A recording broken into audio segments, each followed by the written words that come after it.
All right. Welcome to the September 28th, 2020 special called Henson County Board of Public Education Board meeting. Would all rise for the Pledge of Allegiance.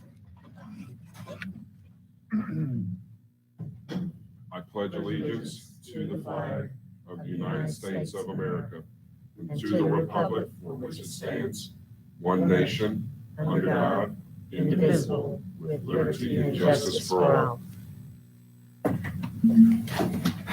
All right. Thank you all. Sorry we're a few minutes late again. Before we get started, want to let everyone know that's watching, that's here in person, that board member Amy Lynn Holt is going to be joining us either virtually or by phone. She should be coming in here pretty soon. But now I'll take a motion to approve the agenda. I move we approve the agenda as presented. Do I have a second? Second. All those in favor say aye. Aye. Any opposed? Agenda's approved. Next up, we've got public comments.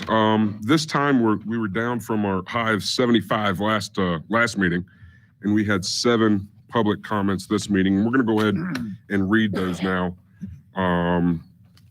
Matthew, don't worry about a 3-minute time period. We'll get these knocked out. This first submission is from Aaron Purcell. It says, hello, my name is Aaron Purcell, and I'm a father of a student that attends Mills River School. I have some concerns about the virtual learning and why the students are continuing with a Plan B only schedule. Our governor has stated that K-5 may go back full time, as the risk for COVID-19 for this age of children is extremely low. My child has a learning disability of ADHD, and virtual learning does not work for him. I have to take time out of work to stay with him throughout the week to help him and make sure he is following and learning what he is supposed to. He has breakdowns every single day and continues to work through the weekend because the workload that is being placed on these children are horrendous. Children at these ages should not have to worry about being IT experts on top of learning what they need, and my child is falling behind. I fear because of the lack of continuous instruction and monitoring that in-person learning has placed my son behind the curve, and this is not acceptable. You as our leaders in education are not seeing the damage that this is doing to our children, because not all children learn the same way, and in-person learning is best. I'm requesting that you get these children back into school full-time without a requirement of face coverings. I am a U.S. Army veteran of 8 years, as well as a paramedic and graduate student, and I believe us as the parent body should have a say in what happens with our children, and this is wrong what you are doing.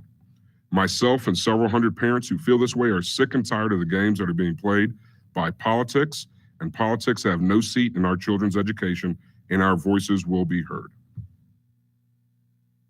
All right, next up is going to be Coach Wood.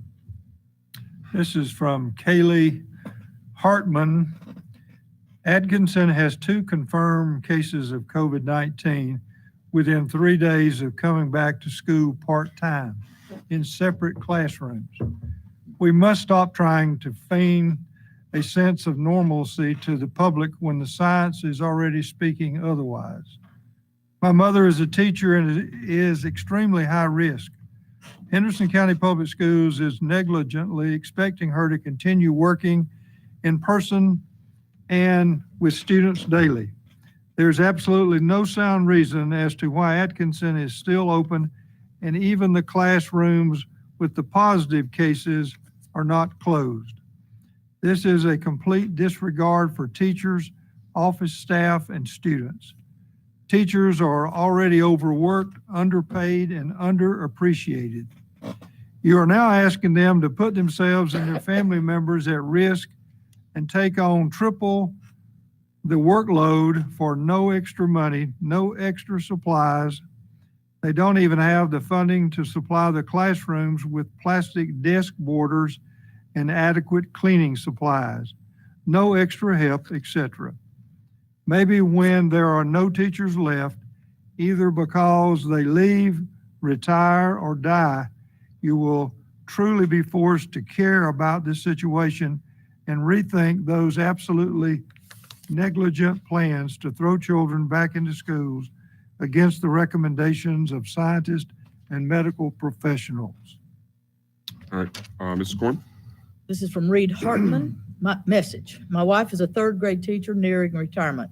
She loves what she does, but comes home each day with tears in her eyes due to the children getting COVID-19 at Atkinson.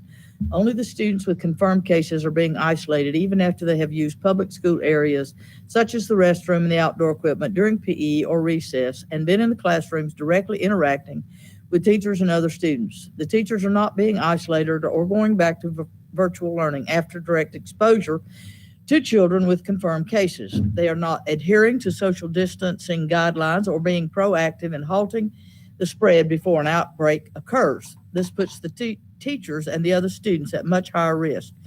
Today was her first day with students in the classroom while doing virtual learning as well. She came home exhausted and worried. At no time was she able to distance herself from a child in class needing help with their work. There's not any protective equipment such as desk shields due to cost of equipment and lack of funding.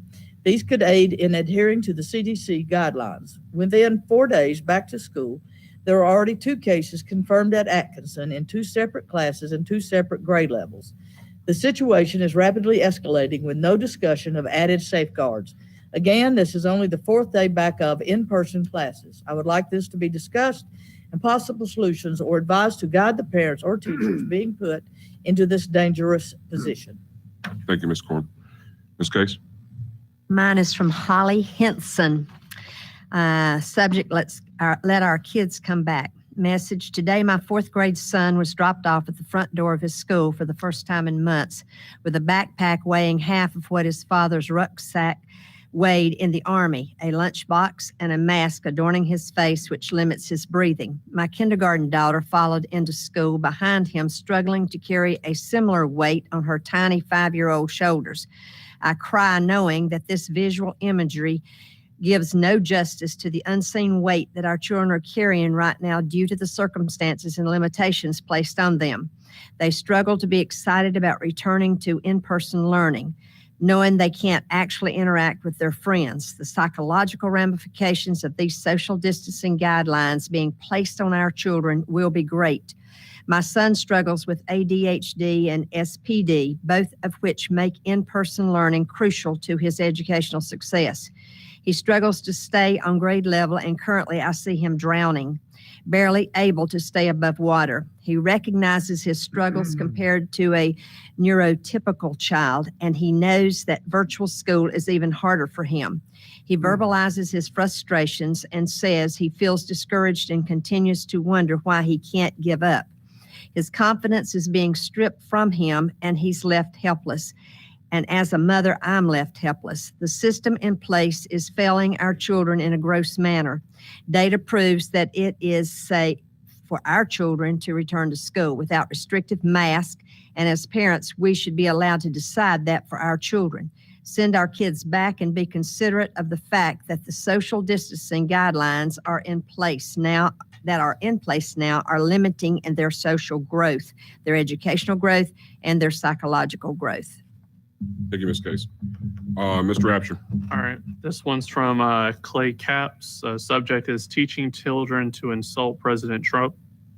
This is illegal and wrong to teach our children to hate our president, not just Trump, but any president. If this continues, legal action may be opposed. Stop now. Thank you. Mr. Egoff?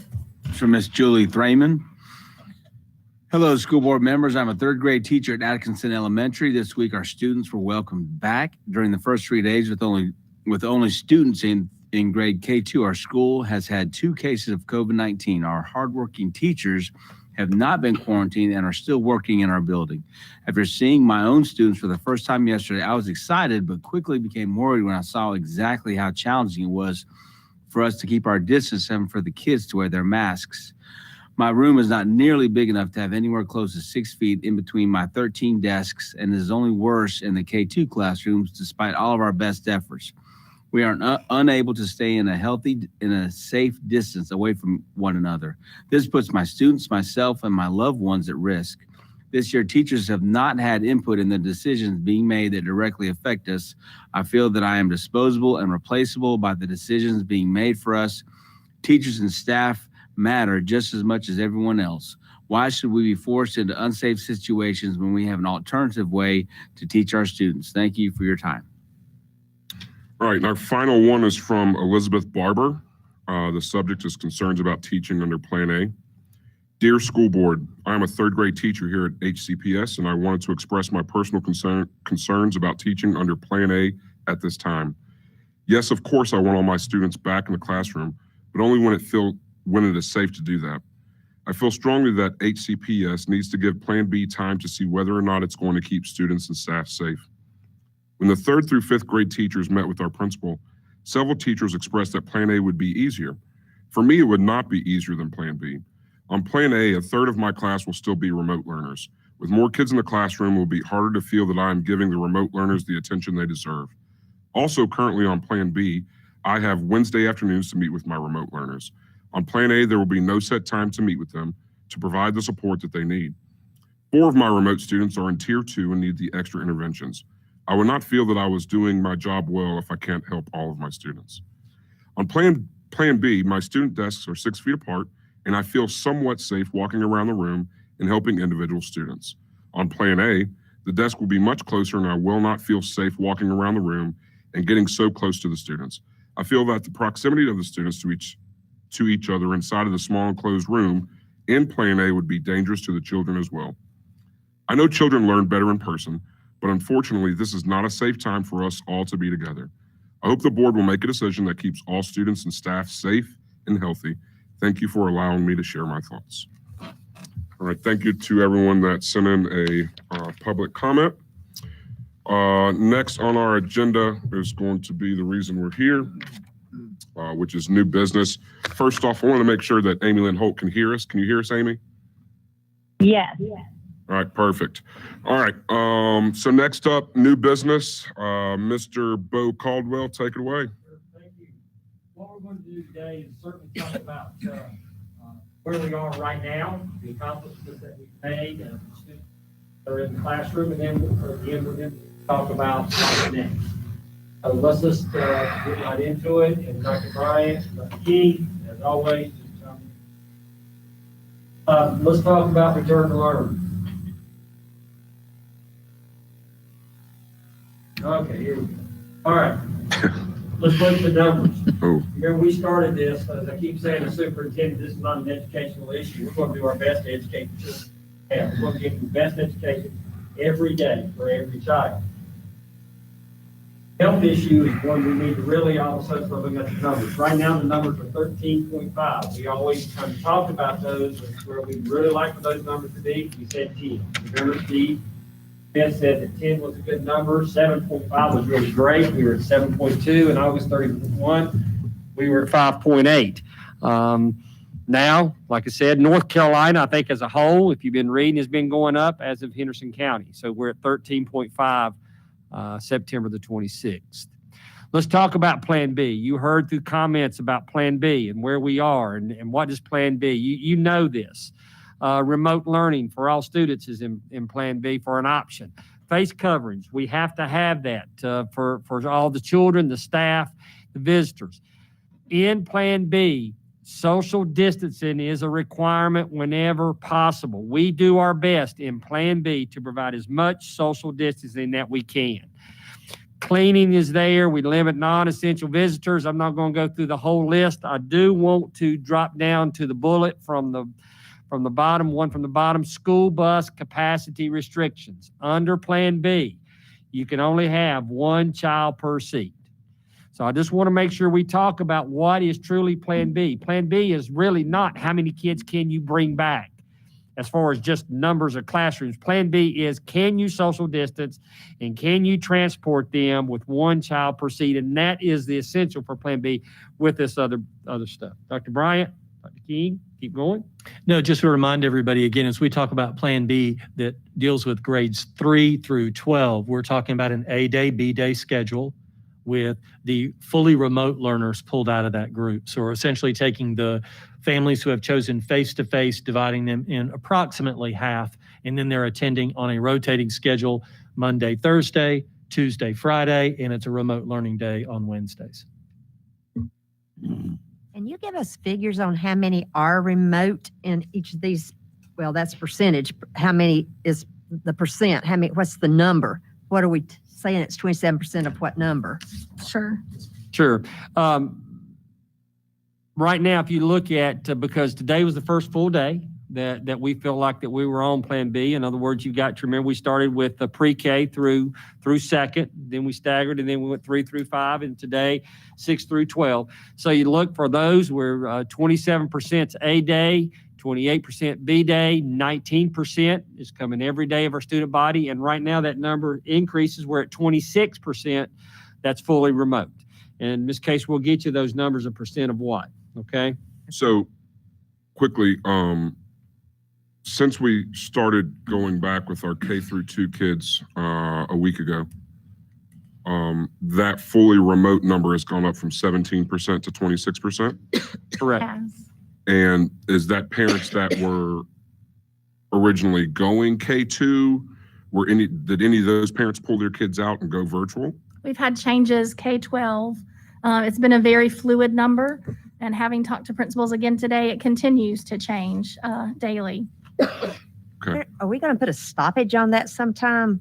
I mean, they're having a fit. I think I've heard 2 high schools are having, back and forth, back and forth. Are we going to give a number there? I mean, a date or something to stop that back and forth? I think, Ms. Case, yes. I think right now, if you remember our first conversation, that we got to have a little grace period. And, Yes, and I just agree like with that, with North Henson High School today, when I was there earlier to check on things, they had 9 students that were saying they were going to be fully remote, and guess what? They showed up, and now they want to come to school. So I do agree that we will eventually just need to make sure that you're either going to be with us in person or you're going to be fully remote. I think right now is we're still kind of bouncing this around, but we'll certainly look at a date when we can put it in stone. But right now, with us being the first day, I think it's hard and difficult to come up with a date. And the total numbers, Ms. Case, are 13,051 students total. So you're doing the 27% of that number, Yes. right? Okay. And then this is how that number breaks down into elementary, middle, and high. And what you can see is that our older students tend to choose remote more often than our elementary students. But within each range there, you'll see that individual schools have quite a range. In the district, the lowest range we have is a school with a 17% remote. That's an elementary school. And our highest range is one of our high schools has 52% remote. Which high school? That's the early college. Okay. So one of the things that you heard being referenced in the public comment period was understanding kind of what does it look like after 1 week of school? And again, I just remind everybody, not just that it's here today, but anybody who's listening and participating, that our face-to-face environment, the Plan B, began last Monday for our kindergarten through 2nd grade students. Then on Thursday, the Group A from 3rd through 5th, and then Friday, Group A, 3rd through 5th. And our 6th through 12 students began their Group A today. In the first week of school, we had 3 positive test results for kindergarten through 2nd grade students who attended face-to-face instruction. What that merited, once those were determined, is remember our partner for close contact tracing is the Henderson County Department of Health. Specifically, our extraordinary school nurses are the ones who are the lead or the tip of the spear on that work. We have 37 students who are now quarantined for 14 days based on that close contact tracing. And the third of those is to understand we now have 2 staff members and 1 school nurse who's been determined to have been quarantined for that 14 days. It's important to, again, understand the school system does not quarantine students. The health department directs students, families, or people that are determined to be close contacts for those respective quarantine periods, in the same way that they give direction to people who are symptomatic or believe that they might be positive test cases. So we work in close concert with the health department as it relates to that. It's also important to understand how close contact is defined right now. And how that currently is defined is cumulative 15 minutes within 6 feet of an individual. Cumulative over a time period? Yes, ma'am, over like the day. Okay. So when you think of a school day and you think of school students, the health department is tracking the total. And that's different than some of the information that we'd heard originally when we talked about consecutive periods of time. But I've been asked that question frequently, and I think it's important that we all understand it. That cumulative time or that total time is what our contact tracers are dealing with.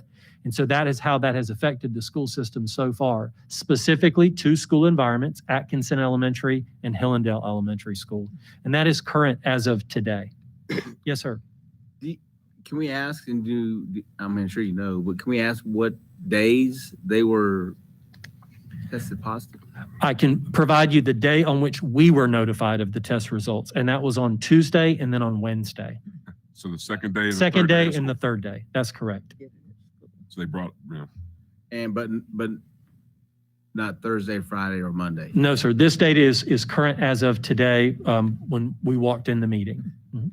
You had mentioned that the county commissioners wanted to work with us. Maybe we should look into seeing if they would hire some more nurses, because what have we got? 6 schools, still no nurses, no school nurse?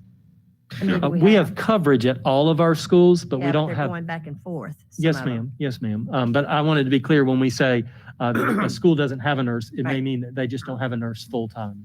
But if they both had an incident at the same time, that'd be, bad news. So, Yes, ma'am. you had said that about the county commissioners, and I think, don't they have to hire nurses? They do. They are in, we make those requests to them in our budgets and they approve those budgets. I think that is something that we can certainly look at and need to look at sooner rather than later, especially that last bullet. You have a school nurse quarantine, so you're one down there. I'm down there. And I don't want to speak for the director of the health department, but I would again remind, prior to COVID, prior to the global pandemic, the Board of Commissioners had met the ratio that we had requested for school nurses at our schools. They had fully funded that. They were fully staffed, and they were serving our schools at the target for the health department. And so when we looked at what those state ratios should be, that was being funded by our Board of Commissioners. But we're not in that anymore. I agree. I'm just reminding everybody where we were in February. And on that same subject, received an email from a fellow that used to be able to come to our school board meetings and was really community minded and came to nearly all the county commission meetings and school board meetings and usually spoke, Ken Fitch. And in his email, he made that very point, and I agree with him that he said it would be irresponsible to fully reopen schools in the midst of a pandemic without a school nurse in every school throughout the day. I'm assuming he means a full time to address what we have, somebody they cover, but they're not there all the time. Right. Sorry, do you know the number right now off the top of your head? I know it's something like 1 school nurse per 750. 750, I believe. 750 is the And state where ratio. are we at? Right there. At 750, 1 per 750. Okay. Okay. Question on like the numbers wise, did Steve or his people tell you the reason why they think the number kind of jumped a little bit? I received an email from Mr. Smith and had several bullets. I think that Mr. Rapture, there could be probably several reasons on why the number jumped in Henson County, but of course you look at North Carolina, it jumped. Numbers throughout, when I started looking at our neighboring counties, have jumped. So is this the the fall increase that we kept hearing about? Is it just people who now schools in back in session and they're getting a little lax in the community? I can't answer those questions. It's just the numbers are high right now compared to what they used to be. It's a concern because I understand we're testing less in the county now. Is that, And Coach, I That's what, we haven't had a community testing in the past 2 to 3 weeks. Right. And so it's up to 13 and a half, which is a concerning number. It is a concerning considering number. where we started this Right. process at. with 10 kind of the cutoff? As far as Coach, when we used 10, it was opening up schools. Now 10 is if you remember, Mr. Smith was talking that certainly if the number was higher, it's not that we have to shut schools down. It's just that there may be more cases which could eventually have to shut schools down. But right now, once you're started, just because the number's 13, Mr. Smith says, we don't have to turn around and stop what you're doing. It just means there's more cases and you're going to have to certainly look. I mean, you've got school systems right now. We are with this 13 in North Carolina. It seemed like we were 28th. Near the bottom. I mean, that means there are 72 counties much higher than we are. Their school systems operating in Plan B, that their number's 50 and 60. And so therefore, but for us, right now is what Steve says, is not shutting us down, but he would feel much better if that number was at 10, certainly to increase any students that we need to increase. And what's scary is 3 of those are our kids. Yeah, they are. Do you have any idea of our neighboring private schools, the numbers of students that they've had test positive? In as far as Transylvania and Anywhere I have around not here. asked them how many of that. Some, okay. Are you concerned about private instead of other? Well, I just wanted to see what is the correlation. I mean, there's, some of those schools started a little bit before us. I believe Immaculata started a week or two before we started, and I've heard that they could possibly have some positive cases. Talking I haven't about seen private, anything. but in Henderson Private County. in Henderson County or around our area. I mean, Pennsylvania County's right down the road. Sure. So you've kind of heard where we've been right now. And of course, here now's the topic of Plan A. When do we start looking at Plan A? And if you got to remember on September the 17th, Governor Cooper announced Plan A is an option for all pre-K through 5th grade students effectively no sooner than October 5th, which means if you as a school board would like for us to go to Plan A, it would have to be October 5th or later, okay? Now, I want to go back. This is the same slide that I had Plan B up there, okay? Same slide. The only 2 things I want you to notice are the 2 in red, because nothing changes from basically A to B except social distancing, minimal social distancing in Plan A. When you start bringing every child back, it is going to be really tough in classrooms, and we'll go through that in just a second, to social distance. And also that school bus restrictions, even when you're in Plan A, they strongly recommend to stay with Plan B. Now, I'm going to say that one more time. When you're in Plan A, which means we're bringing 3, 4, and 5 all back because we're already K through 2. However, we want you to stay. We strongly recommend, not, as Dr. Bryant reminds me, not a must or required. It's to strongly recommend that you keep one to a seat. Well, I'm going to tell you, and we'll get to this in just a second, if we're on Plan A, that's not going to happen. Or we're going to totally turn around and take away the instructional day because we'll have kids coming because we'll have to do 3 and 4 routes. If you tell us to keep Plan B and only put 1 per seat, but do A, you just can't manage it. I'm going to keep going. What's funny is when it's Plan B and we have half the kids or less than half the kids, and now it's Plan A with everybody, but we're not required to, Sure. do the change. Let's talk about the 2, because this is only K through 5 that we're talking about. And right now we're bringing back pre-K through 2nd grade, but I want to look at these numbers. So if you decide as a board to go with Plan A, to be honest with you, 3rd grade, if you look, 3rd grade is 15, max is 20 with an average of 18 children. They're very similar to kindergarten, 1st and 2nd. And I want you to remember those numbers, and I'll talk about that when I start closing in here in just a second about 3rd grade. To be honest with you, 4th and 5th. This is the ones that truly give me heartburn. If you look at the maximum number right now, you got 29 kids in a class. And if you got 29 kids in a class and you've got roughly 20% virtually, which was the average for elementary, you can do the math. You may have 6 kids out virtually, which means you still have 23 5th graders in your classrooms. And once again, the facility guy comes out, Emmy. Remember, I've said, unfortunately, our smaller classrooms are 4th and 5th grade classrooms, and our larger classrooms are kindergarten through 1st and 2nd grade. 4th and 5th grade are the ones right now that give me heartburn about Plan A. Okay. Dr. Bryant, Dr. King, I'm just moving right along. Just jump right in. If it gives you heartburn, think about what it's doing to those teachers. Yes, ma'am. I understand. Transportation, once again, if schools operate under Plan A, they are strongly encouraged. This came right out of of the toolkit. Strongly encouraged to operate school transportation under Plan B. Like I said, how do you, Mr. Craven? I can't figure it out myself. Okay.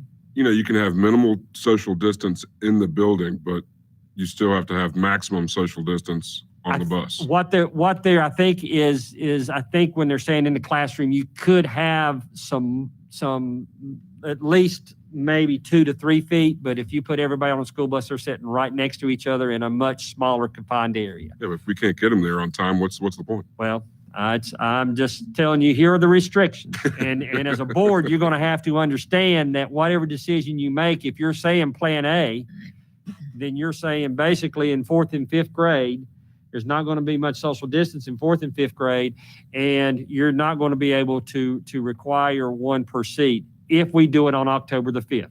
And Mr. Craven, you mentioned a point that I think has to be illustrated as kind of the underlying point of this particular slide, is to follow the guidelines, the Plan B guidelines of restricting students to 1 per seat other than siblings, or to expand those to double or triple those routes under a Plan A. Effectively, it's not school, right? That means students are on the school bus from 6 in the morning till 10 in the morning, maybe. We would have students arriving in waves all throughout the day and then leaving early in order they'd be home. And so when we talk about operational capacity and our ability to safely transport kids to and from school, and parents and staff have an expectation that my child is going to school, you're thinking I'm going to school safely to start school at 8 o'clock. Sure. And to finish school, at the early afternoon, not that I would be missing half my day. Right. And so your point is a strong one, that recommendation is significant when anyone considers whether or not Plan A is viable right now. Absolutely. But in actuality, technically, this might as well be like a Plan B Part 2, technically, because if it was really Plan A, we wouldn't have most of these restrictions, correct? If he fully said Plan A, open schools, most of that was not even on the Plan A recommendations originally, right? So when he came back out, he put that back in. So we're really Plan B point 0.5. Absolutely. Ms. Holt has a question. Ms. Holt, can you hear us? Yes. Can you hear me? Yep. Okay, so my question, we're talking about 4th and 5th and the ability to social distance in a smaller classroom because they're not under the cap size allotment.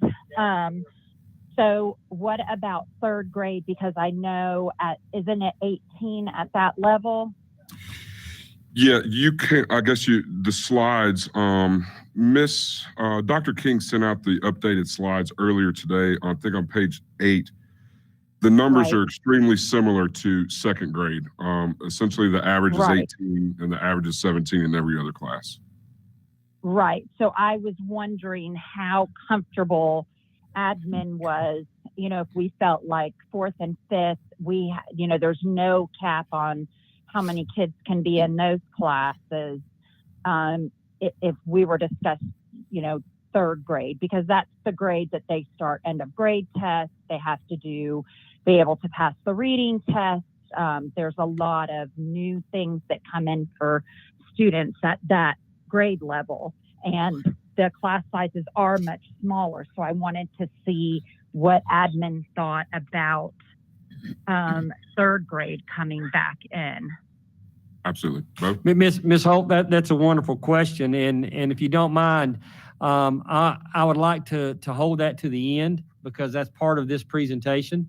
I needed to wait for the clip. Wait for the got to click. wait for the click. I think that you brought up some valid points that we as a leadership team have talked about and discussed. So let me just keep going, but certainly we'll come back to that. Okay. Okay, that sounds great. Thank you. Yes, sir. Thank you. We knew one of the critical elements of considering Plan B after the governor's announcement was really understanding from our staff. Our staff understand the work that went into preparing for our Plan B operations to consider any type of Plan A implementation. Mr. Caldwell asked our principals to go back and talk with their teaching staff and say, we need to hear from you. We need to understand what are the possible advantages to an implementation timeline? What are the concerns? What are the questions? What are the ramifications? What are the things that we need to be giving consideration to? And while I'll not read all of these to you, these are directly from the report outs from our principals. Mr. Caldwell held a meeting and said, I want to hear from every individual principal. I want to hear what your staff had to say about the governor's announcement and consideration as it relates to Plan A implementation. And we heard things that are similar to what we already know to be true. First and foremost, that we all recognize the importance and the value of face-to-face instruction, but there's considerable concern in a lot of places. Some have more comfort than others. There's this mixed bag feeling. We all want our kids back as soon as possible, but there is a real need to prepare for any kind of transition. We were reminded over and over and over that we just started the first plan. Plan B began last Monday. And so there was much feeling about understanding that as we talk about transition, that we give appropriate logistical time for that we also understand the concerns that are in play. And we should also remember that as this feedback was being constructed, we were sending out school-wide notifications of positive test cases. And we all knew that that would be part of being in a face-to-face environment, but it's also a very real part about considering how we expand that. But it was critical that our teachers had a voice, that our staff had a voice, and that we were able to share that voice with you guys through this slide. So again, this is representative of all 13 elementary schools, conversations that their administrators had with teaching staff, and then we summarize that in these bullets. Yes, ma'am. I still think there should be a survey sent out to all teachers, just like they were all parents, because we jumped into B and they didn't have any say-so about what was happening to them as teachers. And we've got some, teachers who have freaked out. And I think we should send a survey out to get, just everybody's say-so there, because sometimes you have a school improvement meeting and that's the teachers that talk about it, and it's not the staff. It's not the whole staff. And I just think we should send out a survey to those teachers before we even think about going to Plan A, because they just need their input. What do you think should be on that survey? The pluses and minuses of Plan B and what's working and what's not, and then the fears of Plan A, and then maybe, some teachers have talked to me, and some of them are saying, if they go to Plan A, I will take the year's leave. And they're surprising teachers to me who's told me that. Sure. And I just, they just want to be heard. They want to know they want us to know what their input is. And if we're sitting here, the seven of us making these decisions, and they have no individual input, I don't think that's right, because they're on the front lines and we're sitting here safe and they're on the front lines. And we sent out to parents, but we did not include those teachers. Duly noted. Ms. Case, we've talked about that. Do you think a survey on a piece of paper or leadership team just goes to, because right now Plan A is only elementary, for us just to go sit and talk to teachers and get their input in a face-to-face type of situation? Either way, just as long as they get their say-so or get heard, all the teachers, not just a chosen few, but all the teachers should have an input into this. I mean, it's just like when we first talked about the last meeting. I mean, they said, even if they would have felt more appreciated if just got a little small Google form, just ask for some of that feedback or, suggestions. Like I know some of the teachers have emailed us still, they're concerned they feel they don't have enough proper PPE available. They've been told that they get one pack of masks to hand out to the students, but they don't have enough to cover for everybody. Or they don't have gloves to hand out to the food. And, they just feel that they would like to just give their feedback, because I think some of the things that their frustration is, I think they would feel appreciated if y'all got to see some of those comments and concerns. And another thing I've heard from some teachers, if you've been a teacher, you've heard of Maslow, and Maslow, of course, is the feeling safe and whatever.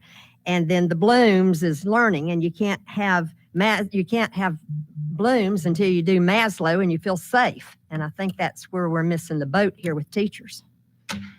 I know these face masks we have that we've given to, I guess, all our staff and teachers, and Yes, sir. and they seem to be pretty good.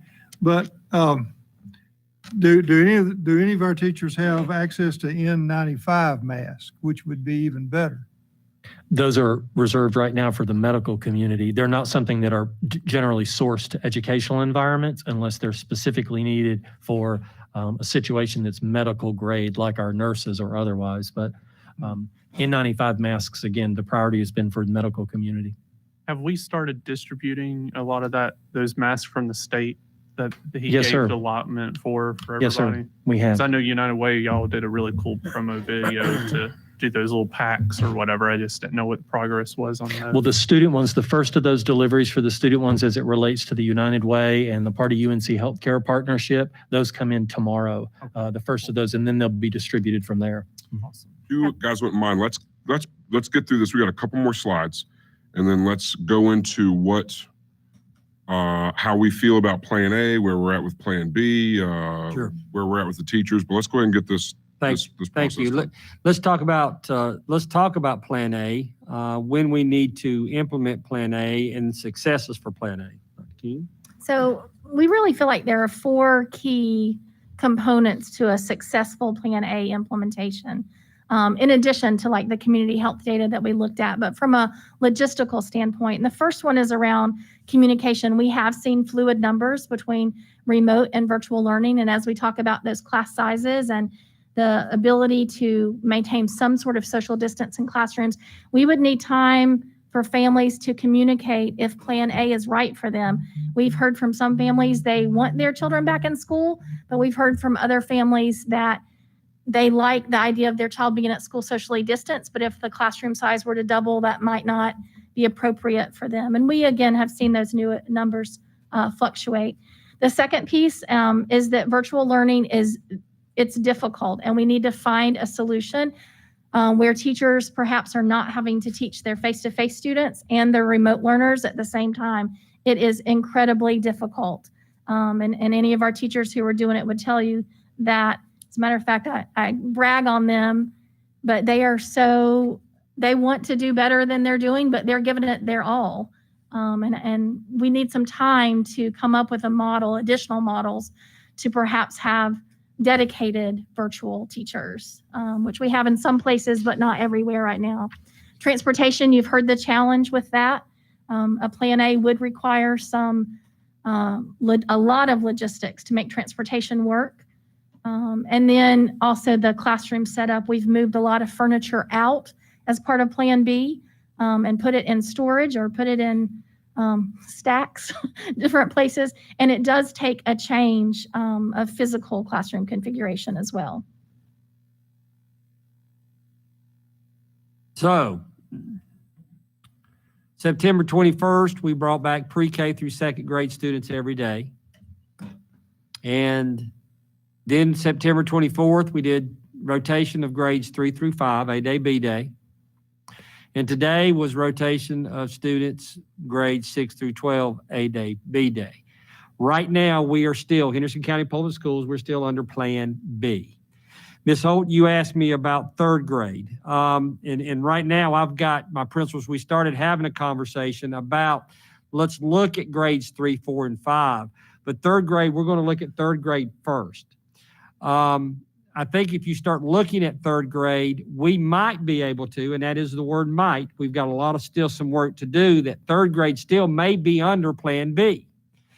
With the total number of students who are still going virtually, we may be able to bring back third grade, and there's still room on the bus for those students at 1 per seat. There'll still be room in the cafeteria, rooms in the classroom, so we could start looking at down the road, bring in third grade first before we make a commitment on 4th and 5th, just due to the fact of the low numbers. So, Ms. Holt, we started looking at that right now as far as third grade first, then 4 and 5 to, number one, do a transition. Number two, slowly implement like we've done. I have heard a lot of kudos on from teachers and administrators as well on how we just did little chunks at a time for slow movement.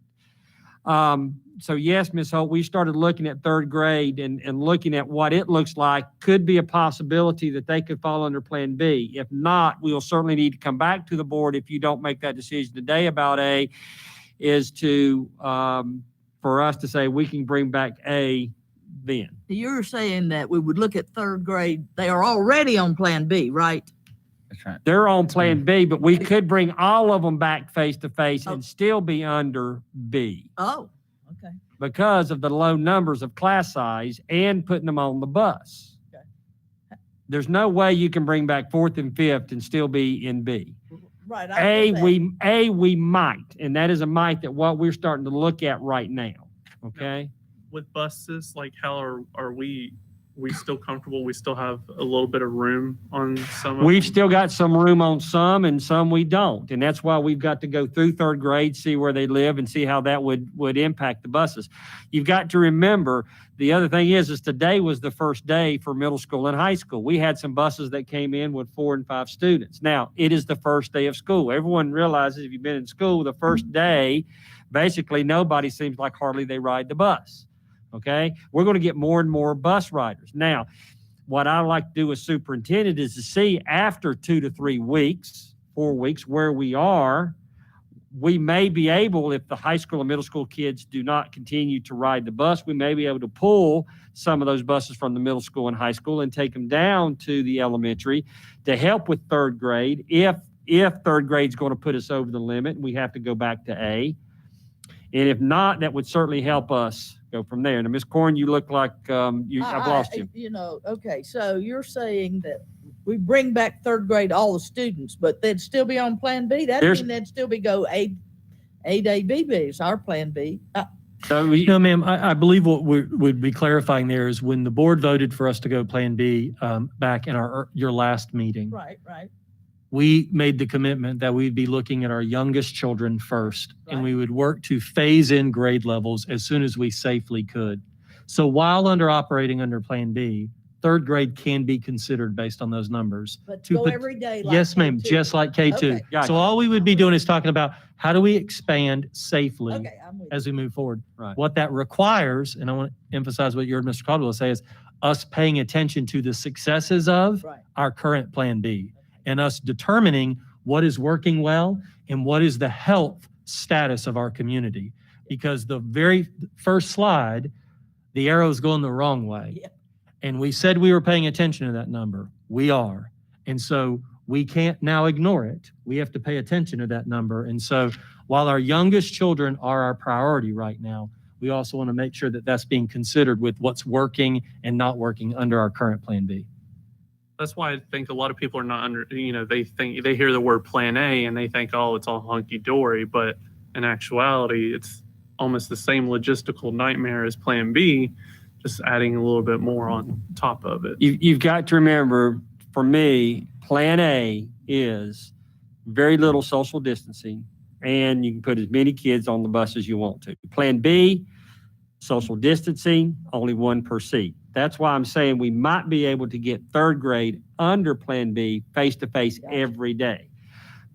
That's what we're going to have an elementary principals meeting tomorrow. That's what we're going to start looking at. But once again, it is a slow transition because we still need time if we do that. You got to remember, it was 2 to 3 weeks when we made the decision to bring K through 2 back. Certainly, we're not making the recommendation for this on October 5th. We still need some time, but we have set priorities, as Dr. Bryant said, bringing back the younger children first. Do you have a date in mind what you're kind of thinking? You know, right now is the first day, Mr. Rapture, and I think for us is what I would like to do is work with leadership team, work with the elementary principals, work with the staff of grades, especially now it's grade in third grade, is to look at that first and see what they feel comfortable in looking at and going from there. I'd hate to say a date at this point with the arrow going up, because if the arrow continues to go up, it's hard for me to make a recommendation at that point. Certainly not October the 5th, And like I said, I'm just going to hold off on a date. Certainly could bring you a date at the October the 13th meeting, if not sooner, as far as a date to go. Because we do need, as Dr. King says, we need to give parents time. I mean, that's why I was thinking in my mind, okay, what if we shot for like middle of October? We have a meeting on the 13th, right? So hypothetically, if the numbers were really bad or something, we could plan it, I'll discuss it then, but, still kind of give parents a little bit of sense of hope. Okay, we might shoot for 15th or Well, 18th. And to Mrs. Holt's question, and I'm going to go back to I think the confusion of Ms. Corn, you've given me the power as superintendent to go from C to B or unfortunately, I hope not, from B back to C. Right now, we may be able to do this without you having to make a decision to make third graders come back. If you all agree that we could do it under Plan B, then you're good with that. If and when, but I don't think it'll be before the board meeting. The motion, Mr. Caldwell, if I remember correctly, was that you can make changes within Plan B. So if you feel it's time, then you can make that change under that Plan B, but not going back to C or to A. Right. Correct? You made the motion. Okay. That's next slide. Thank you. Ms. Holt, did I answer your question? Yes, you did. Thank you. Dr. King? This is just a reminder to everybody in the community that we will continue to offer a fully remote option for the entire school year. We do ask for a commitment, and we recognize that some families have communicated that directly with the school, which is fine, but we really still want them to go on our homepage and sign up because it does outline what that looks like for them. And it also asks families to make a commitment to keep their remote learner engaged. While we've had some remote learners that have been highly engaged, we've had others that are less engaged. And we need that parent and family commitment to keep their remote learner engaged, as well as it does tell them potential times they would have to come to a school. For example, if state assessments are still there, which we hear they are, that there will be times you would have to come to school. And we can make arrangements for that. Because of health and safety concerns, after hours and things like that. But we do want to encourage our families to make use of that and to look at the commitments if they're going to choose remote learning. And I think a good point, because we talked earlier today about, what if a kid is sick and he's supposed to be in person, or their anxiety is really bad, but as they still do their work online, it's still acceptable. You're right, Mr. Rapture. And one of while remote learning is an option, it also becomes an option. For example, Dr. Bryant talked about our quarantine students. They're still able to participate in education through remote learning. When we have students who don't feel well for some reason, we don't want them to come to school. That's posted in not just our buildings, but all kinds of buildings now, but they can still get their education remotely on those days. What kind of kinks are still in the remote learning technologically? We're dealing with some of the same issues that we had before, lag time, and the bandwidth issues when students are getting knocked out at home when multiple devices are on their home Wi-Fi, that sort of thing. Did we get more of the hotspots in? I do not think those have come in yet. No, I mean- not currently. I do expect Awesome. And what remote after school help did y'all come up with for the grades? So right now, Wednesday afternoons are available for grades 3 through 12 for remote learners to have an appointment with their teacher to come in. That's another At consideration. what time, since the teachers are teaching all day? Well, the Wednesdays are remote. Our A group comes on Monday and Thursday, and B group comes on Tuesday and Friday. And then remote learning is 8 to 12. So there's afternoon appointment time Wednesday afternoons for remote learners to come in. Can you tell us any more about what you mentioned earlier about virtual classes dedicated to virtual classes? I think that certainly can help some if we can make that happen. Yes, sir. We have already offered the principals the option if they have enough remote learners at a grade level or department or thinking about middle school and high school schedule to collapse and make a virtual section. But just like with enrollment, virtual learners don't come in these perfectly neat sizes to create fully virtual sections. And so right now we've only done that at the school level. We're trying to problem solve some potential other options to maybe remove some of that lift. And I know that would be hard for some of our families because our students have had the same teacher since August 17th, and they've enjoyed that relationship. And in many cases, it's going very, very well. But at the same time, we're just looking at what might be some of those options to make sure that we can offer the best education to our remote learners and our face-to-face learners. And that really is about trying to make sure that we leverage how we best support every single student and how we best support all of our staff. Because as Dr. King said, they are doing extraordinary work right now, teaching multiple groups on multiple days, live instruction, face-to-face instruction, synchronous online instruction. We cannot say enough about what's happening in schools and the way that that's being supported by families and students. That doesn't mean it's easy. That doesn't mean it always goes well. What that means is it is exceptionally hard work right now. And when we think about how do we prepare for a period of time that is uncertain for what this might look like, we have a responsibility to problem solve solutions that may look different than we are right now. And if there's one extraordinary thing that's happening is our teachers are sharing with us all the things that are working and all the things that aren't. And they're helping us to develop the types of solutions that we can use moving forward. And so that's a critical piece of both people's commitment to one platform or the other, but also, as Dr. King has been saying, making sure that our creative problem solving is serving our students and every student, regardless of whether you choose face-to-face or remote, and also supports our staff in their ability to do that. Ms. Holt has a comment. Ms. Holt? Yes, can you hear me? Yep. Yes. Okay, so today I was doing a little bit of math and looking at how many students we had as of our last workshop that Mr. Rhodes gave us that information, how many students in each grade, K through 5, and multiply it by the medium percent at 21%. If 21% across the board wanted to stay home, what would it look like? How many students? And I came up that we would need 9 teachers in kindergarten, 9 in first, 9 in second, 10 in third, 10 in fourth, and 10 in fifth, which would be essentially about 57 teachers that we would need to do strictly remote with just the remote population that have said, I'm just staying remote. I do not want to come back to in-person at all for this first semester. And that's a whole lot of teachers. I thought it was going to be, like 20 teachers or something until I started doing the math.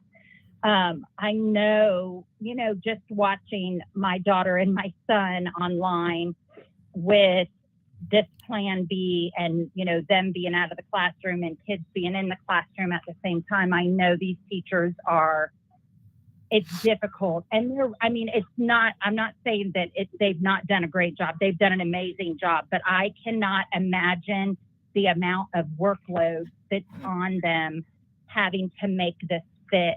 And,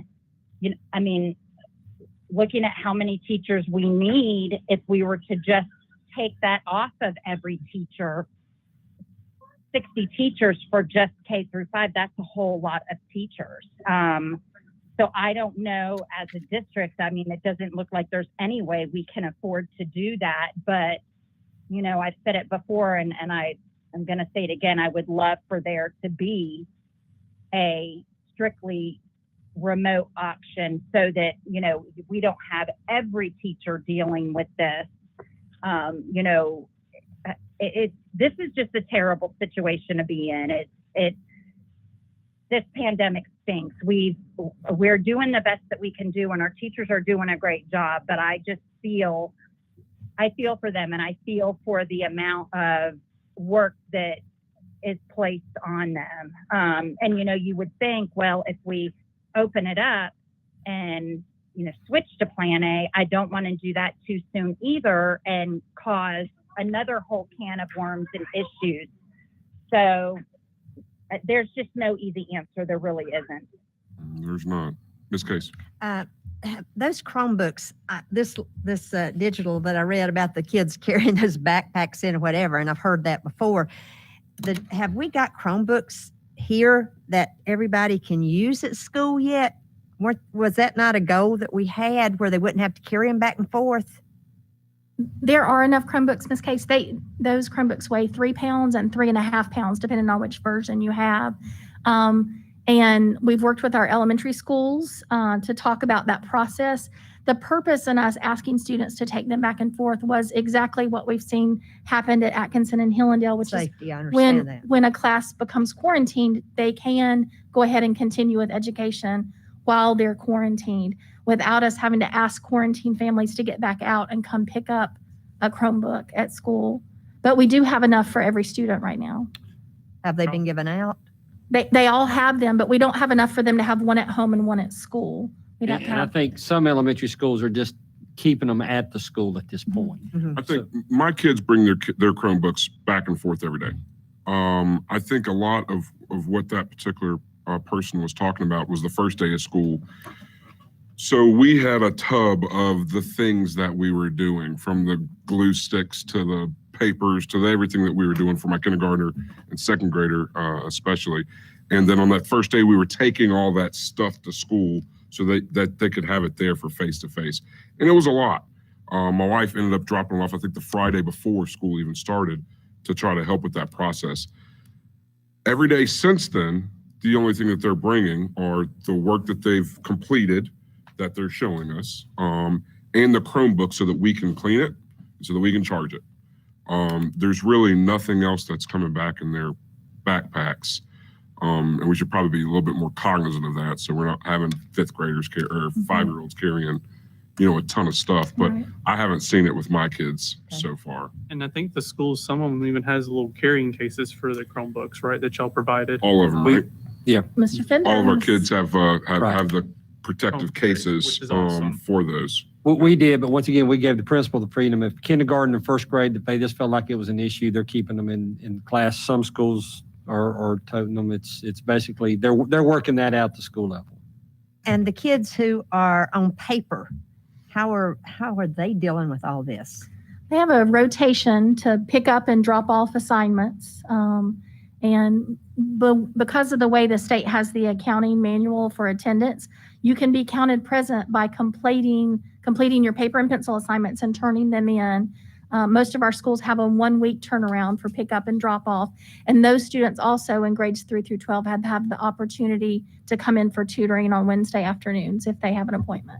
That's another thing. How many days? Somebody told me 10 days to get stuff in. We have So how are you doing that in Power School with giving out grades when you can't give anything out if they have, if they got 10 days to turn it in? We can mark that assignment has not been turned in yet, that it's just missing. But the 10 days is we've opened up Power School. Typically, teachers in years past, pre-pandemic, you couldn't go back and change attendance. That had to be done in the office. But now teachers have the ability to go back and mark a student present when the assignment for that day was turned in. They can look back, and we were doing 10 days, but now they actually have a 14-day window. They can look back and mark students present for completing the work from that day. And I think for most, all the students that are on virtual, we've talked to principals and as simple as a Excel spreadsheet, and these are the ones who teachers have seen and talked to, and they're turning in their work, and you got the green, and then you got some yellow who's on the verge. If you have some students who are on red, that's where the guidance counselor, the social worker, the principals are making some home visits and doing their best to try to find those students. So for those who are on paper and pencil that they've not heard much about, there should be some legwork out there making sure that they're touching base with those students. And this slide and the next slide are really about what happens no matter what. So the remote learning option continues throughout this school year. The communications will continue. When we think about the communications that we are sharing from the district level, you can see the ones that are present right now as it relates to what families will hear from us and what they will continue to hear from us. That's not going to stop. We continue to hear the refrain, and Mr. Caldwell reminds our administrators, When people tell us they've heard it too much, then we're doing our job right now, that we continue to let them know that they've heard it too much. And so from the schools, those calls going out, those texts, those emails, letting folks know the positive case alerts. Of course, that began earlier than we would have liked, but it began early next week. We have a script that we've shared with you all that goes out. It is recorded by the school principal. It is part of what's on this next infographic that really sort of helps people to understand in the community what we will do and continue to do and what we will not do. And we touched on this last time, but I think it's helpful to say it again. We're going to call folks every time. Not because we want a sense of panic, but because we have a responsibility to be very transparent with every school community. Absolutely. So every school family can make a decision about what they feel like is best for their children.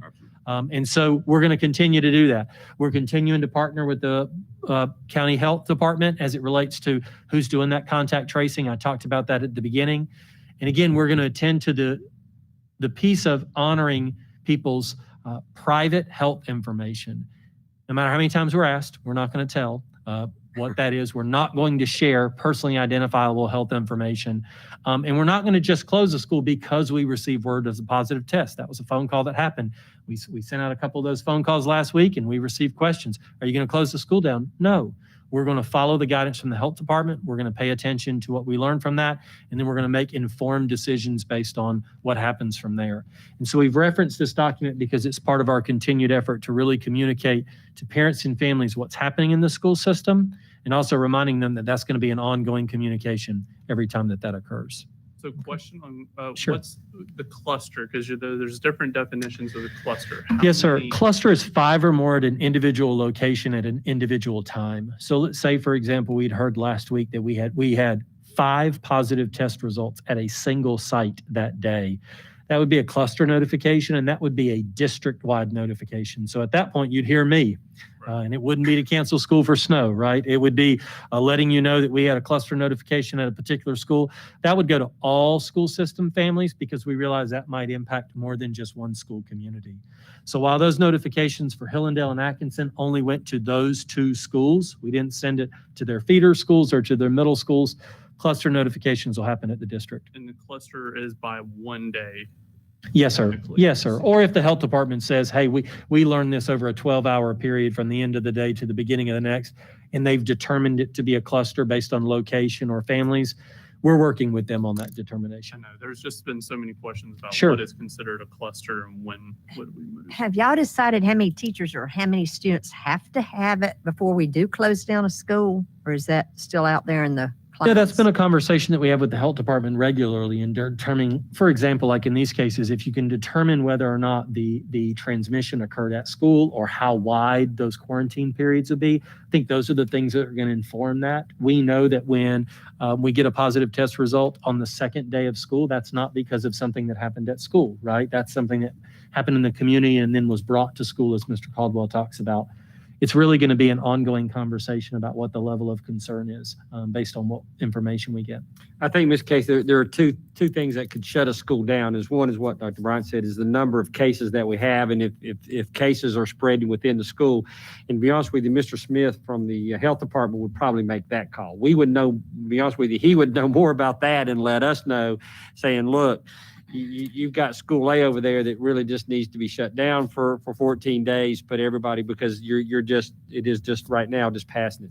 The other thing for us, where we as administrators would be, if we don't have enough, if you got so many teachers who are quarantined and we don't have enough subs to watch the students and to provide a safe environment for those students, then we would, as a school system, have to put that school down on remote learning till we can get enough supervision back. So there's daily reports to us or to you guys from the health department of new cases and stuff in our schools? Yes, ma'am. When they are school related, they don't share information with us in the generalized community, but Right. anytime they quarantine, they have a positive test, or they direct someone to stay home, they're providing that information to us. At what point will you let us know on cases in general for school and how many students or staff have it? At what point can we expect to be informed? Well, we could provide that data to you in as regular a fashion as you might want it. So as I was saying before, if you think about slide 3 or so at the beginning, that's current as of today in our schools as it relates to that. But we could provide that information maybe in Mr. Caldwell's weekly update or otherwise if you wanted it on a more regular basis. I'd like to. At first, I know that you're the school board, but we could start having cases, a case here, an isolated case at 4 or 5 different schools. We didn't know if you wanted to know all of that, or just if all of a sudden there are major issues that's where we were going to kind of share with you as a board. But we can certainly do what you would like for us. I think it's either way, because I think the issue is with social media, as powerful as it is, parents recorded that phone call and then they posted it on social media, and then they send it to one of us and say, did you know about it? I mean, it's kind of a catch-22, is either add us to that phone call with that school, which could help you, then you don't have to buy us each time. That might help a little bit. That's just a suggestion. Okay. On that part. In summary, this slide basically has not changed very, very much, except for the third bullet. And as a school board, I'm going to be perfectly honest with you, superintendent, if you vote for A for October 5th, I'm just going to tell you, we're pretty well eliminating social distancing, especially in the 4th and 5th grade classrooms and on school buses, without basically having to do double and triple runs. That's the meat of it. You saw how many kids we have in the classrooms in 4th and 5th grade. You saw the number of virtual, and Plan A is face-to-face every day. It would be extremely difficult for us at this time with the health numbers that we are. So the reason I called this special called meeting is really threefold, and it's what this board has to decide today.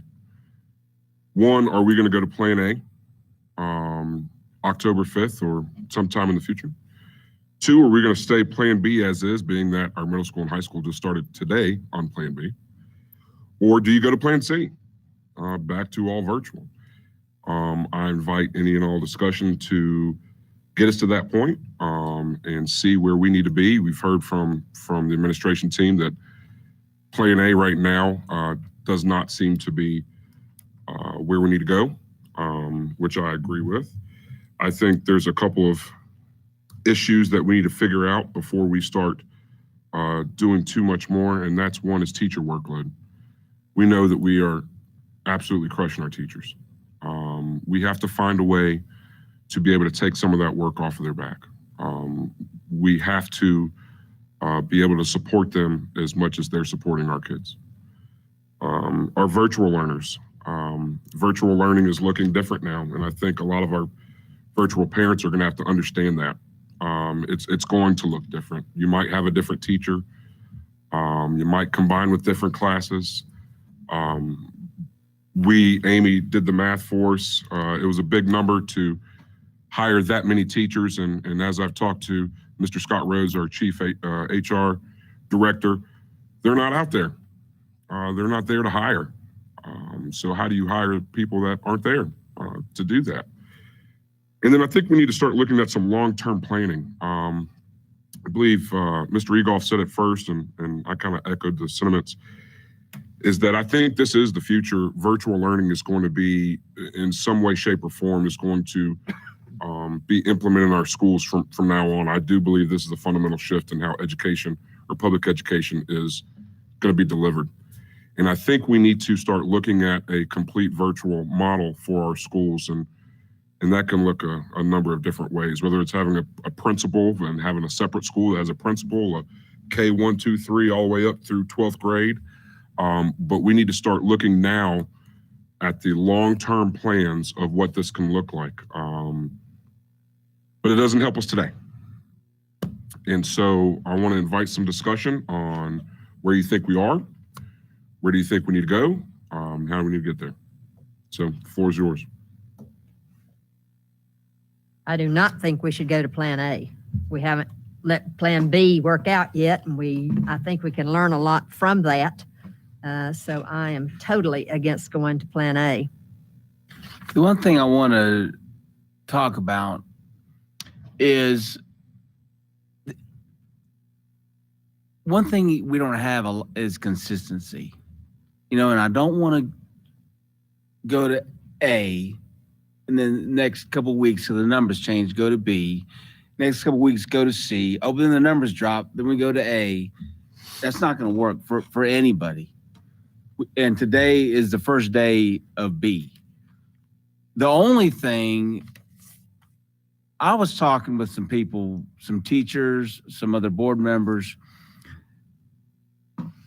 And the teachers were like, between cleaning, washing hands, serving meals, teaching, and then cleaning, we're not finishing up our lessons. We're not finishing up math one day. We're not finishing up reading one day. We're not, and that's not going to work for our kids.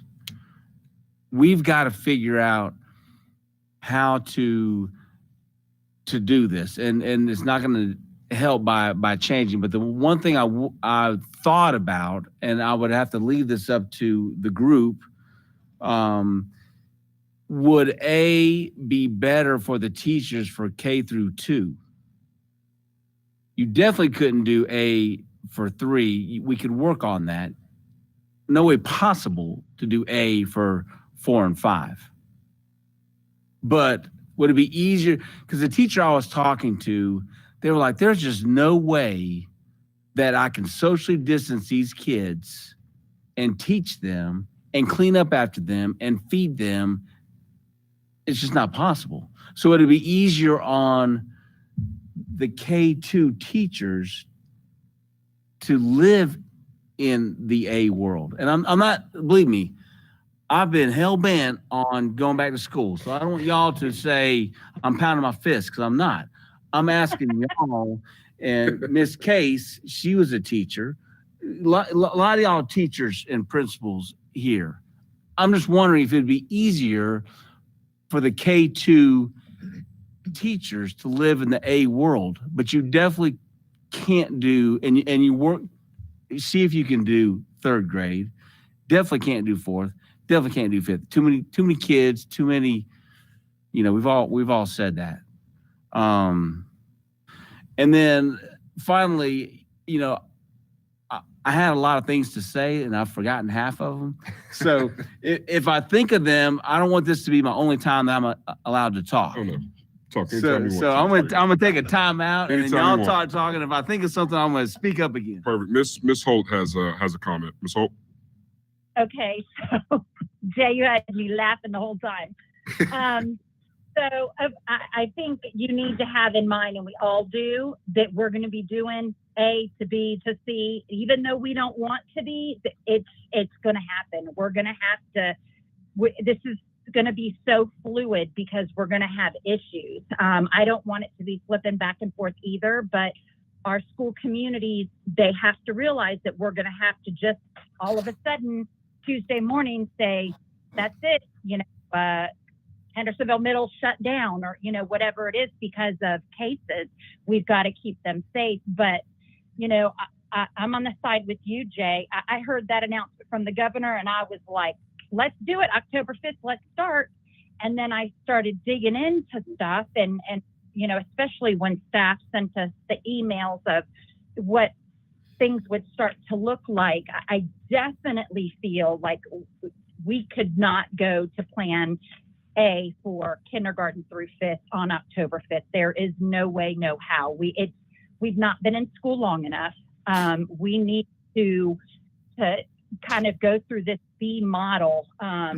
But my biggest thing is we have to hear the teachers and hear what is going on in their room, because I know my daughter's classroom of 3rd grade looks so vastly different than the classroom of my son's high school. They have, like, for instance, at 8:20, they're already taking a mask break because for them, a lot of those kids have been at school since 7:30 and they've had a mask on for 50 minutes. So, I'm not saying 8:20 is too soon. Hallelujah, give those kids a mask break.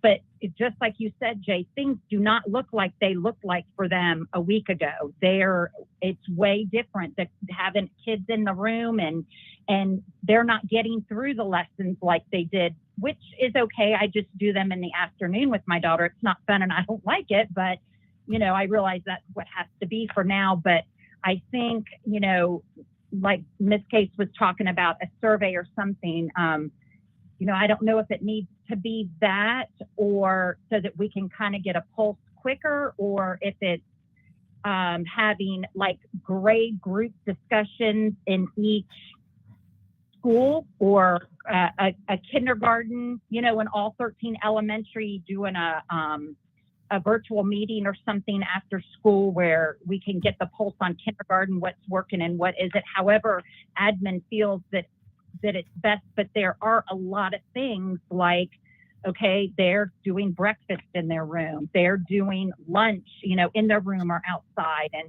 it really does look a whole lot different than what it did before. And we have got to be advocates for these teachers when it comes to testing the end of this year.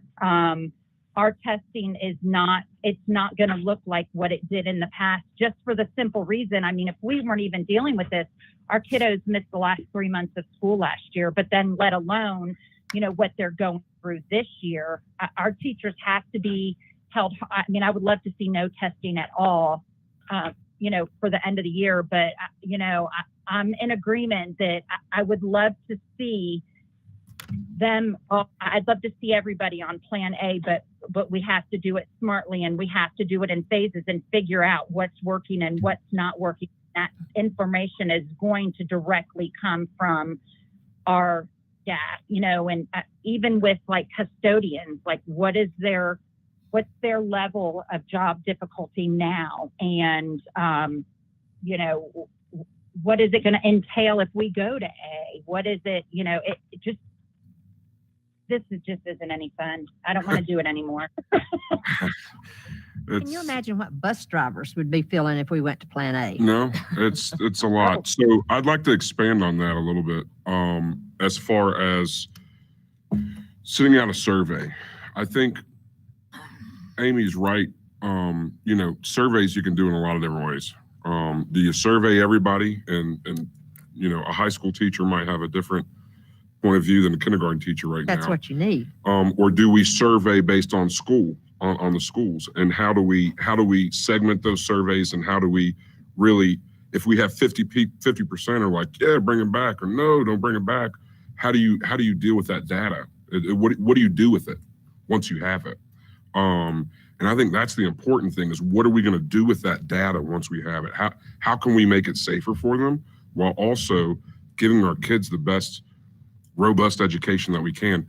And you guys can help us do that and figure out how that can best be served. Our teachers better than we do.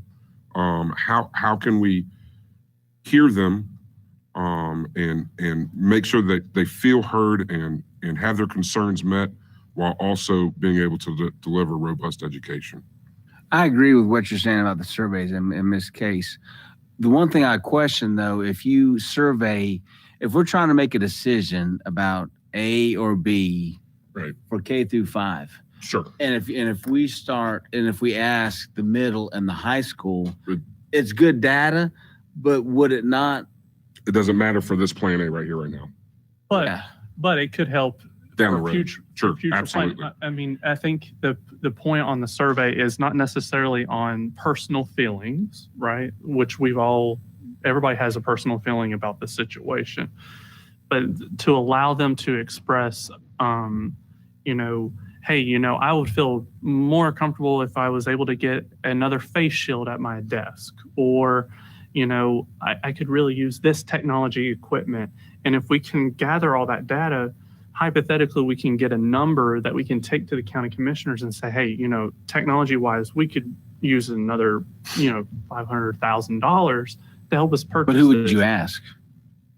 What, for the equipment? For the questions that you're mentioning. To the teachers, because a lot of Which the teachers? All of Love them. them. K through 12? K through 12, because like Blair is saying, we have to plan for the future too. But I will say this. Because what if he turns around next week and says, oh, I'm going to allow you to do middle and high now? Then we have to figure out and make a plan for that as well. We can't, if we want to plan ahead, we're going to have this information now to plan. I think I hear basically what we're trying to get at is, some are using survey feedback. I think what we need to understand is, let's just take third grade. I think third grade teachers right now is what we really need to sit down and talk to the third grade teachers, whether it's a survey, whether it's face-to-face, Yes. however we decide to talk to them, is okay, what's working? Tell us now how much time, if we can social distance in third grade, when would you feel like it'd be a good time to bring third grade back? Because the numbers are really low in third grade. So that would be one that we would look at. Then the next would be, as you're talking, Mr. Yard, fourth and fifth. Fourth and fifth will be a different type of question. Yes. Okay, what's working for fourth and fifth? How can we do virtual for fourth and fifth? Because high school and middle school, they're going to be on B until a decision is another decision is made. Then you're right. Then we can go to 6 through 12 and talk about virtual learning, what's working and what's not working. I see it kind of the input being at different stages with different groups. So if you don't mind, let us, you keep using the word survey, let us get the feedback from this group on different methods, if that's Absolutely. okay. I need to leave, and Mr. Craven knew that Yes, I had a sorry. meeting at 7 pre-planned to this, but I would say for the decision or the input you're asking for now, I agree that you take it slow, you take it third grade next, see how that goes, and I fully support the term feedback, where you sit down and really, sending out 10 questions, Yeah. That's looks good out there on paper, but you really need to know from the teachers, how's it going? Right. And that's a conversational It question, is a conversational. in my opinion. Because you're right, Nicole, because I think the virtual learning is a conversation that definitely needs to have to continue. So once again, this board needs to decide where we're going. I think it's pretty clear, well, at least in my opinion, that we need to kind of stay where we're at right now. We saw those COVID numbers have been rising. We started middle school and high school today. We started third through fifth grade on Thursday? Thursday. We've had 1 week of our K through 2 kids in there, pre-K through 2. It would be my wish that we see what happens here. We have a meeting in 2 weeks from today or from tomorrow. Kind of see where our numbers are at. Let's get some of the feedback that we're requesting, and make a plan to get those third graders in and kind of slowly implement this thing as we go. Should we roughly go ahead and kind of plan for a meeting next week just in case? Next week, no, we're going to have a meeting in Just 2 do it weeks on the on 13th. October 13th, which will be our next meeting, which is 2 weeks from today. I think that'll give them time to kind of come up. They've got a heavy lift. We've got to do better on virtual. We have to, right? We've got to figure that out. 2, let's see what's going on. We had 2 positive cases the first or second day of school. Let's see what kind of shakes out over the next couple of weeks, right? See how things are going, talk to our teachers, see if we can safely get these third graders in, and start moving from there. In my mind, help me out. If what's the difference between K2A and K2B? Social distance? Everything, transportation, meals. Right now, you've got to see you're confusing whether the number of times you can bring a this is kid easy back. for me to do. It's looking at right now. Plan B. Plan B is maintaining social distancing at most times, not all, but at most times you're doing social distance and you're Right. providing transportation, basically on the buses. Now there are more, but that really kind of breaks it down as the major 2 that we have to always look at. Okay, so if you went to A, K through 2, what would change? Really, right now, nothing, because they're Minimal face to social face. distancing is We're the still- only word that's different. We in the just whole can't thing. keep adding grades to that school, because you keep adding grades, then the bus issue becomes a problem. Social distancing in the hallway, social distancing on the playground, some other things become a problem. So you still have to take the temperatures. You still have to wear your mask. It's essentially the same thing that we're doing right now. So And K2A and K2B is essentially the same. The same thing. And you have to have a virtual option under both. That's right. And I will say this, and Dr. King kind of agrees, the more students you bring back into the classroom, the more difficult it is for virtual learning. Yeah. Okay, you got to remember, when on Plan C, virtual learning was great. Then all of a sudden we went to B, and you heard K through 2 saying it's tough, and then you got middle school and high school that's got half the class in there. The more kids you bring back, the more virtual. That's why when you talk about A with 4th and 5th and bringing all those students back with 25, 26 fifth graders, and then with 3 or 4 virtual, that's going to be extremely difficult on those teachers. So, Ms. Case, have you heard from any of your teachers that A for K2 would be easier on the K2 teachers? It's the same. Right now, we're good. Right now, we're face-to-face K through 2. That's what I'm saying. Yeah, so we're, K2 right now, doesn't even matter. I understand that. But no, we're not on A, we're on B. But we're doing We're on it. B. But we're technically, by their standards, we're doing Plan A right now for K through 2 anyway. We're not social distancing. Right now we are. Yes, but A takes away that. It doesn't take it away. I think it's semantics, Jay. I think we are essentially A for our K through 2 students. They are welcome to come face to face. 17%, I believe, K through 2 are at home or virtual, maybe a little bit higher right now. But there's really no discernment between, if you said go Plan A or go Plan B, they'd be doing the same thing tomorrow. Correct? Right. I think what you might see the most significant difference, and I'm stepping into Dr. King's territory, so I'm going to navigate it very lightly here, is it involves a different virtual solution than the one we're currently on. When you start talking about every kid every day in the entire school, right now our K2 folks are delivering instruction for both face-to-face and their virtual learners for a period of that day. And when we talk about problem solving for the virtual option and doing better for our is when you are thinking about every kid every day, you're saying face-to-face focuses on face-to-face and potentially some different setting for those virtual learners, for those remote learners. So we have to think, as we're talking about what A might look like in the future at some point, those things may not necessarily be the same as they are right now. And that I think would be a considerable difference.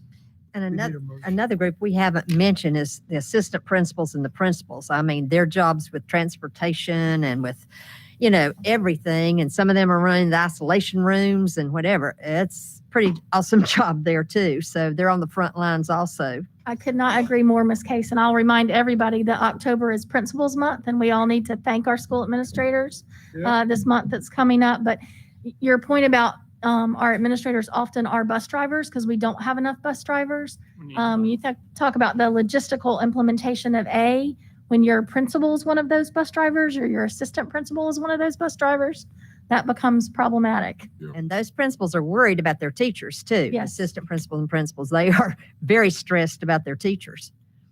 So I guess I'll go ahead and try to summarize this, and you guys let me know if this is what we're thinking here. Based on what I'm hearing, we don't need a vote today because we're moving on in the same direction that we voted on a couple of weeks ago. Yep. I'd like to, the hardest thing in the world is trying to figure out this virtual learning, and we have to figure out how we can give those kids a better experience, whatever that means. It might mean they don't have the same teacher or whatever the case may be, but we need to figure out how we can do that better. Also, I'd like to see at our next meeting how you would like to start doing that 3rd grade implementation. Maybe some timelines, some dates on when we could possibly get that going, and what that'll look like for our schools. And if that's sooner, like Bo was saying, then he would let us know. He would. We gave him the authority to make decisions within Plan B, which that would still be Plan B within that decision. And then let's get the teacher feedback. Our teachers are overworked and underpaid right now, and well, always. And we need to make sure that we're listening to them and taking care of them, because without them, none of this really matters, right? Absolutely. So we pretty much all in agreement. Mrs.